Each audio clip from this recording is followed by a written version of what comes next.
All right, we'll see if we get anybody to join us today. It's July 5th, and it's a holiday in many businesses in town, but for us, it's business as usual. So I'm going to go through chapter 4, and then when we come to Wednesday, maybe we'll review a little bit of chapter 4 and hit chapter 5 hard. That's a key one, chapter 5. Chapter 4, we're going to talk about journal entries, how to prepare them, how they get posted to the ledger, and how they go from the ledger to the trial balance to the financial statements. Hi, Christy, how you doing? Oh, can't hear you. You're muted.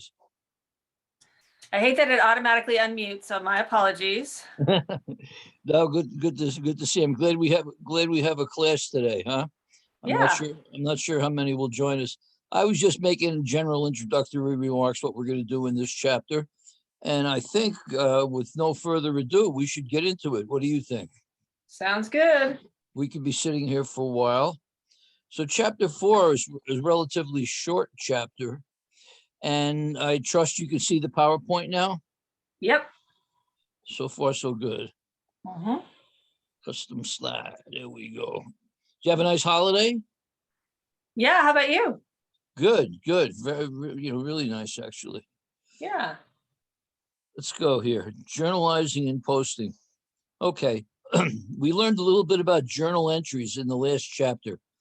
A journal entry is the mechanism that's going to update your general ledger. You're going to be writing journal entries every day when you come to work in accounting. You might be recording the electric bill. You might have a big payroll journal entry to write, some special things that came out of nowhere.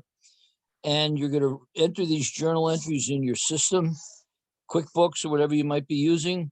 And when you're happy with the journal entries and you think they're accurate and ready to go, then you hit the magic button called post. And what that does is move those journal entry figures into your general ledger forever. That's a perpetual number. That's never going to be erased. And then at the end of the month, you're going to take the balances from the general ledger, post them to the trial balance. And once we fix the trial balance, we go ahead and do the financial statements. So let's get going here with the flow. Describe the flow of data from source documents to the trial balance. Okay, this is the cycle here. Throughout the month, you're going to be getting paperwork. We have, you hear about the paperless office. Well, yeah, a lot of times we can minimize paper, but we're pretty much always going to have it there. So let me just welcome Aranza. Hi, Aranza. Hi. Okay, we're just getting started with chapter 4, Aranza, okay? And we were talking about the flow of data from source documents to the trial balance. Source document is a piece of paper. I was just starting to babble a little bit about paperless offices. There's really no such thing. A lot of the entries that don't require paper, you're still going to probably want to print out and have a hard copy available. So during the month, Christy and Aranza, you're going to be getting things in the mail. You're going to be getting bills from vendors. You're going to be getting checks mailed to you from your customers, all kinds of things. So you're going to take these source documents and you're going to go through our process of how to figure out how to journalize them. And you will enter them in your general journal, the general journal with what's called a journal entry. So you got a journal entry going, you write the entry up, and maybe you don't post it yet. Maybe you don't post your journal entries until the end of the day. But when you do officially hit that button called post, that updates the general ledger with numbers that are etched in stone that can never be erased. They will always be there. If they're wrong, all you can do is reverse the wrong entry and put it in correctly. And then once the month ends, we're going to take all the balances from the general ledger and move them into the trial balance, from which we can do the financial statements, okay?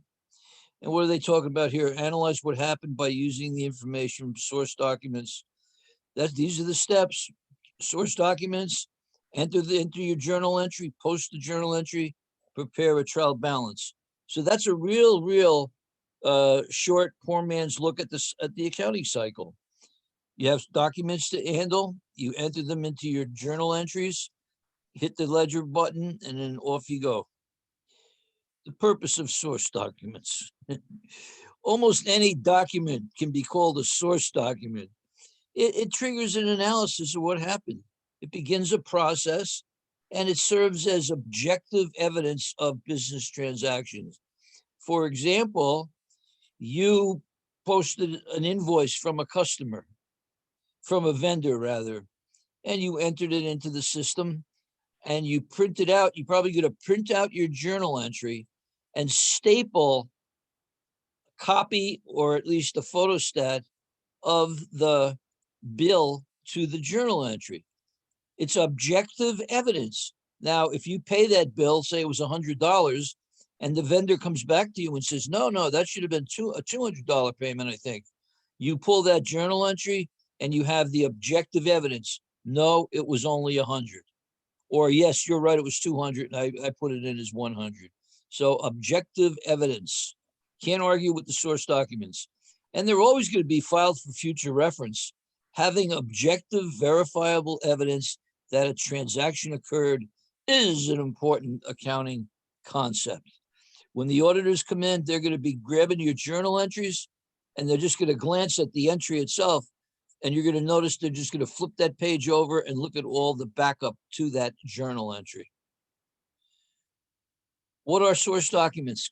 Anything you can think of: check stubs, copies of checks, cash payments, receipts, copies of receipts, cash register tapes, memos, cash register totals, even emails, even texts. Your boss texts you in the morning, Aranza, I just want to let you know I took $200 out of the ATM. Well, you've got something you could print out now and attach it to the journal entry to record that withdrawing. Copies of sales tickets, invoices, purchase invoices, all kinds of source documents, lots of source documents. You never lack for documents. Let's talk a little bit about the chart of accounts. Let's understand this a little more, okay? The chart of accounts. It's a list of all accounts used by a business. Who knew? It's in numeric order, and that's important. And it's used to determine what accounts are affected by a given transaction. For example, some companies like to have a lot of accounts. You only set up as many as you think you need. Probably the smaller the number, the better. For example, I've seen companies that have an account called utilities expense. And within that one account, utilities expense, they record their electric bill, gas bill, and water bill. You can do that, but most companies would break them out into 3 different accounts: electricity, gas, and water. It's up to each company how detailed they want the chart of accounts to be. Let's look at the numbering sequence. Notice that assets begin with the number 1, liabilities 2, anything in owner's equity 3, revenues and sales 4, expenses 5. That's not universal, but that's all I've ever seen in my working world. This is very, very normal, that the 1s are going to be your assets, liabilities, 3s are the capital, 4, sales, 5, the expenses. Notice the chart of accounts goes in the order of the accounting equation: assets, liabilities, equity, then revenues and expenses, the 2 things that will impact capital at the end of the month. The chart of accounts. Let's look at a couple journal entries, I guess, Journalizing. What is the journal? It's a day-by-day listing of all the transactions. It provides a record of the transactions completed by the business. And we can also call it the book of original entry. Ooh, that's a fancy term. Book of original entry. In this course, we're assuming everything goes in with journal entries. What you'll learn when you get to 230 is that there's a lot of other things that go beyond that. But for right now, we're keeping it simple. Everything goes in via a journal entry. And the simplest journal entry form is a 2-column piece of paper, 2 columns, one for debit, one for credit. And any kind of transaction can be entered into a general journal. And in our course here, that's the only way you can update the ledger is with a general journal, or what's called a journal entry. The act of entering transactions in a journal is called journalizing. How about that? Journalizing. Journalizing does not affect the general ledger. Journalizing is just a holding pattern till you post. And for every journal entry, you're going to have a date, the title of the account, the amounts, and a very important thing, a brief description. The description can be crucial. And they'll give us a couple examples here. Oh my goodness, are you getting as sick of Mitchell Williams with his delivery business as I am? Mitchell Williams, he opens up a bank account, a business account for $5,000, okay? Notice, transactions now have dates. For the first time, we found out his business opened up June 1st. June 1st, 2020, say. Here is your journal entry worksheet. You have a date, super important. You're going to put the debit to cash here. The line below, you're going to indent, and you're going to put the capital and the dollar amounts. The year is only written on the first line of each page. I never paid much attention to that line there. The year is only written on the first line of each page. You notice they put June 20 up on top there? That'll be the last time you see the year. The 20 is the year. The reason I'm mentioning it now is I've seen it pop up on the test a couple of times in the form of a true-false question. Question is true or false, you write the year on every journal entry. No, just at the top of the page. Journalizing, step 2. You enter your debit, just like you see here. And then guess what? You're going to put in your credit. The title of the account to be credited, Mitchell Williams, is entered on the second line. Notice the indentation for the credits. Indented about a ½ inch from the left side of the description column. That is super important. That indentation is important for a couple of reasons.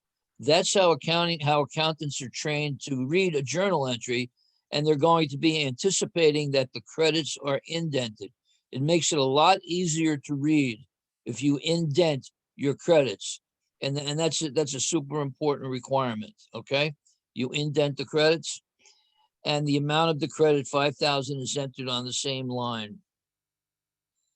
Notice they put a description here, what they're calling an explanation.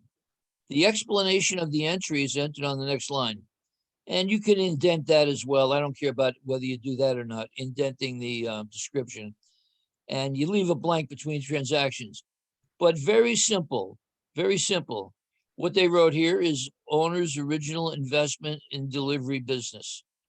Okay, I would have just put down to record. I like to use the expression to record owner investment, and that's would have been all you needed. The reason for the explanation is obvious in one area, not so obvious in another. It's obvious why you put an explanation there, because it will help remind you of what you were doing at the time. You're going to have a lot of entries possibly out there. You're going to have journal entries not prepared by you, but by other people who work for you or with you. So when the auditors come out or your boss wants to hear about a particular transaction, you pull the journal entry. If you're just looking at the journal entry, that might not make things click, especially if there's no paperwork behind it like we discussed. So the explanation provides what's called a trail. You can follow the trail to what they're trying to accomplish. And the second thing is, as you get into more complicated type of journal entries, if you're having trouble writing an explanation, it might be because your journal entry is wrong. And I've seen that over and over, at least in my world, looking at myself and others. You're not sure about a journal entry, you say, I think I need to do this and this. And then you go to record. And if you have trouble saying to yourself, what am I trying to record here? Chances are you need to go back and look at that transaction one more time. Okay. So there's the journal entries. And a compound entry means more than one debit or more than one credit. And when you're doing journal entries, generally, and I say generally, it's not a hard and fast rule, debits come before the credits. Okay. So if you have a 2-line journal entry, try to put the debit before the credit and try to Well, do that on all entries. Go ahead. I'm sorry. I was gonna say, isn't that a requirement according to this book and what we're learning in the homework is that the debit always comes before the credit? Yep, the debit, let's make that a rule. Yes, the book says it's a rule. It's rule. Debits come before the credits. The only thing is you might get a big, long journal entry of maybe 100 lines where the debits and credits are interspersed. There, it would be hard to put all the debits first. But for purposes of this class, that's a great question. Yeah. Yep. Okay. That's the rule. And you can see it right here. You can see it right here. The supplies, we debited cash, we debited supplies when we bought them, credited cash. What do we do to record supplies purchased? Here, debit cash, credit accounts receivable when we received payment. Here is a compound entry they were just talking about. We bought some equipment, but we only had to pay $300 now. We pay the $700 later in accounts payable, and et cetera, et cetera. Here's another 3-line journal entry.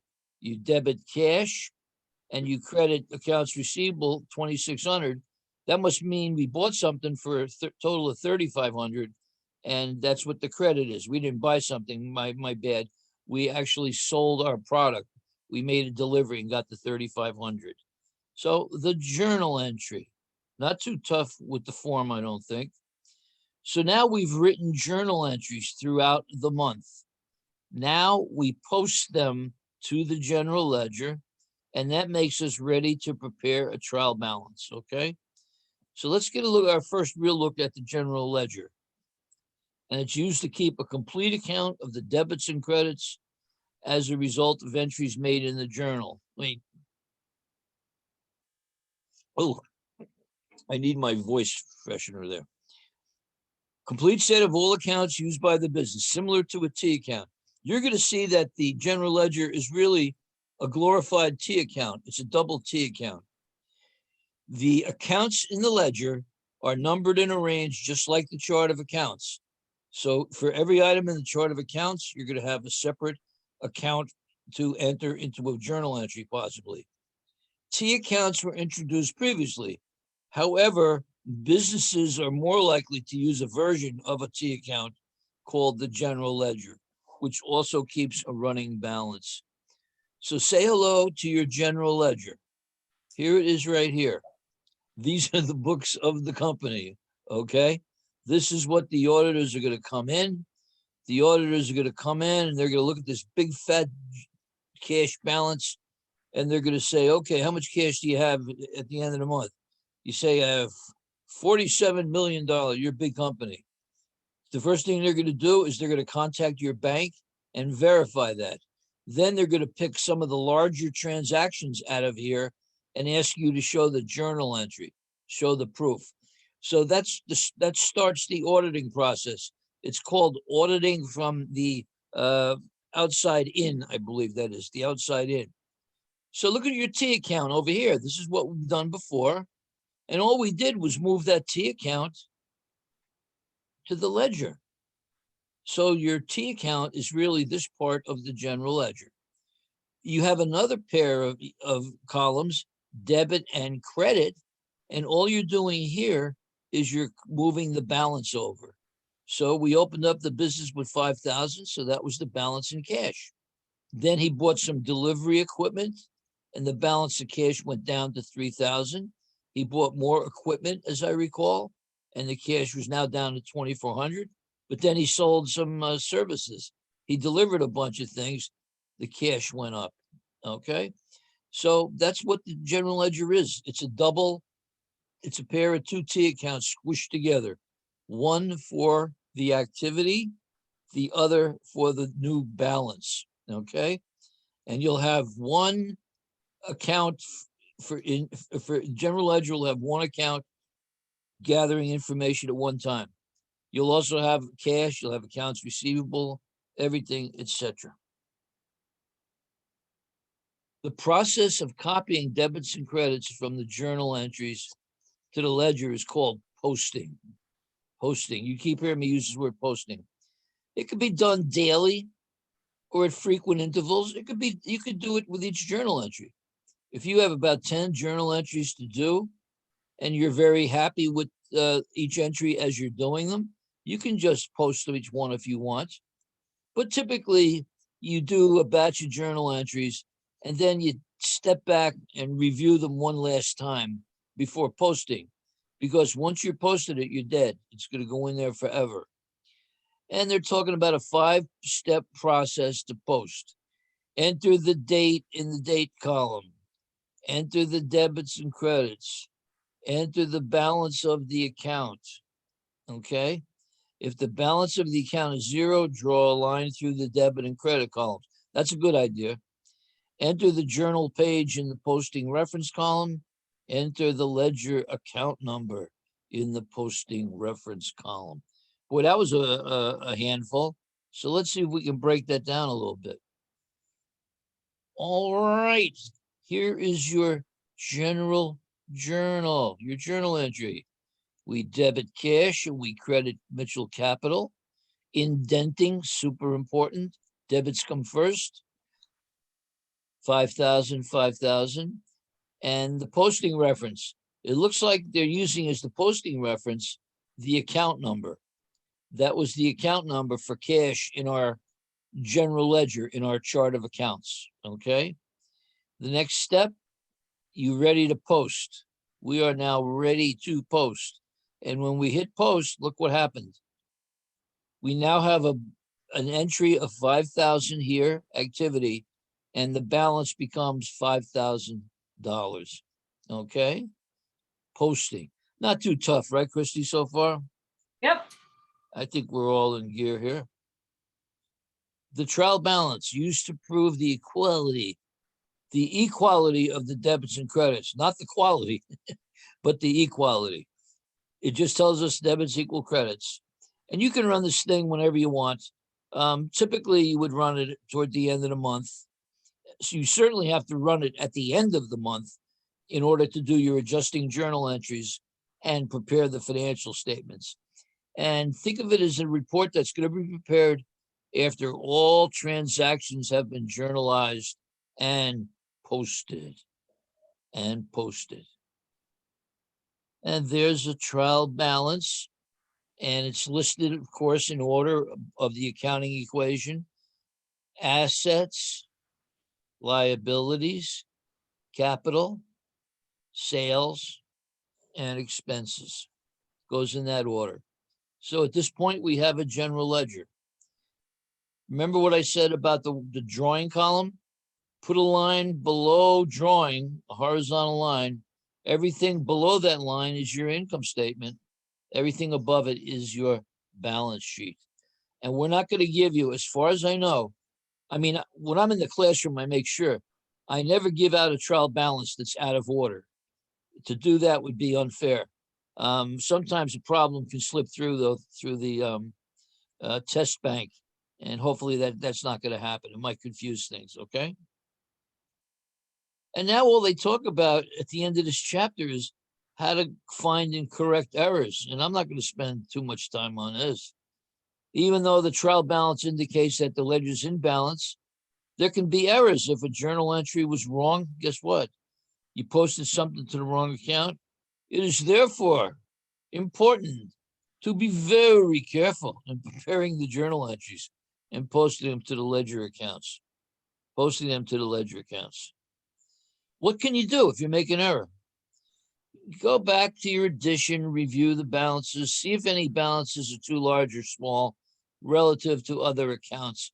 You might be able to look at the trial balance and have a sense that, oh my goodness, I have a $500,000 electric bill here. That can't be right. You know, maybe sense it that way. Find the difference between the debits and credits. That difference could be why you're off. Is the difference the amount of a specific transaction? If it is, that could be where you made your mistake. Maybe you forgot to post the debit or credit side of that. Also, get the difference and divide it by 2. I find this works a lot.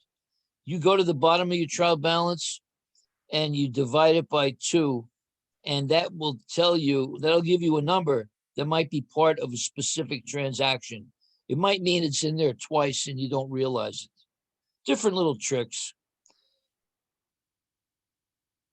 Here, I've talked about transposition errors, I think.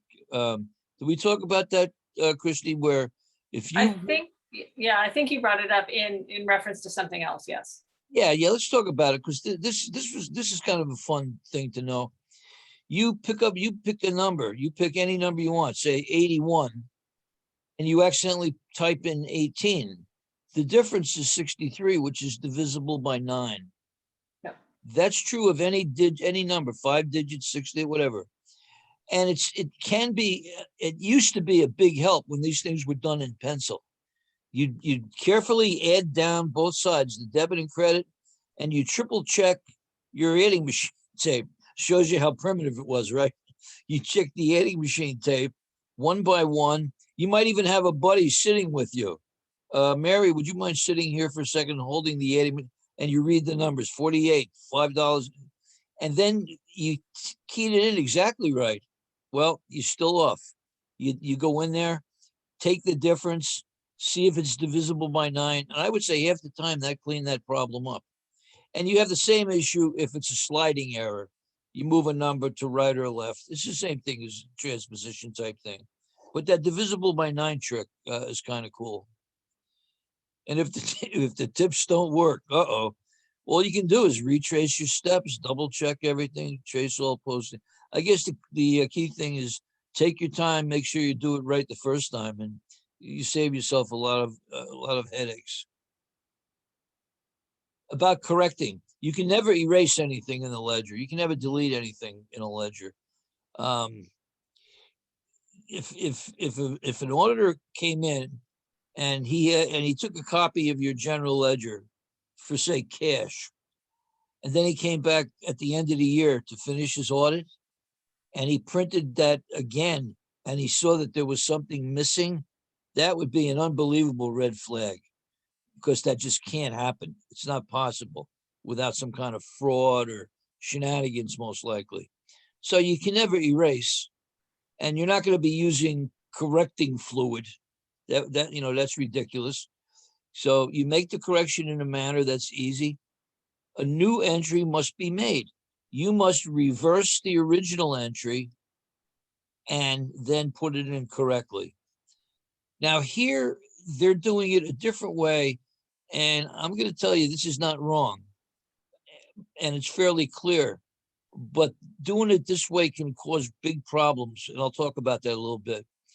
You paid the rent expense. Getting near the end of the lecture. That was supposed to be a pleasant surprise for everybody. Get out of here early. Assume a $400 payment for rent expense was debited to repair expense.